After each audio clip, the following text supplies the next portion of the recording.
All right, let's get into it. Today, we're jumping into a story that feels like it's been ripped straight from the pages of an epic comic book. Our hero? Ethereum.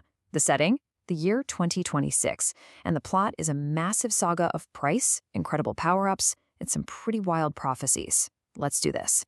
So first, let's get our bearings. This is where our hero stands right now, as of February 16th, 2026. A price tag just shy of $2,000. Now, I know, after all the craziness of late 2025, we're in this weird holding pattern. It can even feel a little frustrating. But like any great story, the number on the screen, well, that's only one tiny part of the picture. And this, right here, is the real heart of our saga. You see, while the price might look kind of sleepy, the network itself has never, ever been stronger. It's really leveled up from being a crypto playground to becoming a serious, professional-grade financial machine. And this disconnect between a quiet price and a super powerful network, that's the mystery we're going to unravel today. Which leads us to the big question, doesn't it? Is this price a sign of weakness? Is our hero losing steam? Or is this just the quiet before a massive power-up? You know, like a coiled spring just waiting for that perfect moment to explode. To figure that out, we've got to look back at the battles our hero has already won. Every great hero has a backstory, right?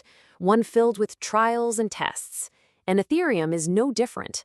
I mean, its price history isn't some smooth, easy climb. Nope, it's a series of epic peaks and gut-wrenching valleys that have tested its strength again and again. Just look at this timeline. You can see that every major price swing is tied to a huge new chapter in its story. We had that first crazy bubble back in 2018, then DeFi summer in 2020 showed the world what Ethereum could actually do. The hype for the merge in 2022 and the Pectra upgrade in 2025 pushed things even higher.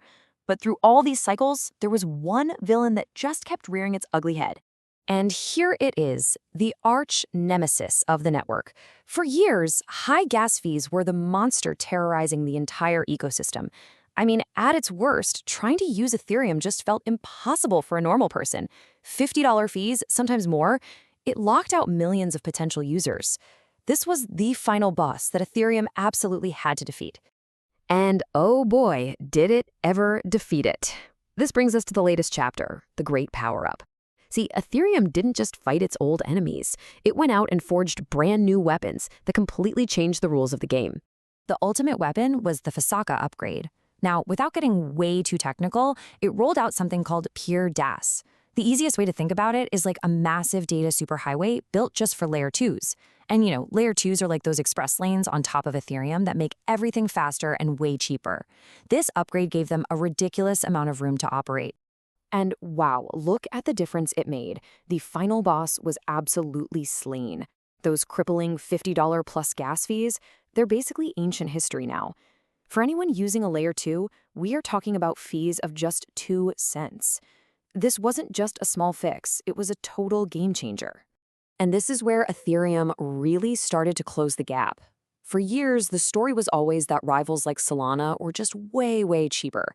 And look, Solana is still the king of super low-cost transactions for sure.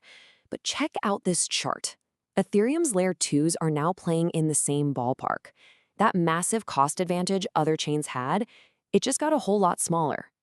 And the result of all this? The floodgates just blew wide open. In January of this year, 2026, the network handled a record-breaking 2.6 million transactions in a single day. This wasn't some stress test. This was real-world proof. The power-up worked. The network can now handle massive, mainstream-level volume without even breaking a sweat or your wallet. Okay, so our hero has taken down its old nemesis and unlocked some serious new powers. But the saga is far from over. Not even close. Now, we've got to look at the roadmap, at the next realm that Ethereum is getting ready to conquer in 2026. We've got 2 more huge upgrades on the horizon this year. First up is Glamsterdam. That one's all about making the main base layer faster and more resistant to MEV. That's basically when sneaky bots try to front-run your transactions to make a profit. Then, later in the year, we get HODL, which is all about long-term health, tackling something called state size to make sure the blockchain's history doesn't get so bloated that it slows everything down. So what's the point of all this, right? All these upgrades? Well, it's all building towards one thing, the ultimate goal, the end game. To achieve the kind of transaction speed and capacity that a global giant like Visa has. This isn't just about scaling for the crypto folks anymore. This is about building the foundation for mass global adoption for everyone. Which, of course, brings us to the climax of our story, the price. After all these battles, all these power-ups, and these quests on the horizon, what's the reward? What do the prophecies say about our hero's value in 2026? Let's start with the cautious seers, the technical analysts. Looking at the chart patterns and all the indicators from early this year, a lot of them see a pretty clear path for a rebound. The general thinking here is a solid recovery into that $3,600 zone, which, hey, would be a pretty nice jump from where we are today. But then you have the institutional oracles, and their prophecies are on a whole other level. I mean, just look at these numbers. Tom Lee over at Fundstrat is calling for $7,000 to $9,000. Arthur Hayes is looking at $10,000. And Fidelity Digital Assets, is projecting a potential high of $14,000 in 2026. This is where the story gets really, really interesting. And this quote from Jesus Perez really just nails the whole institutional argument.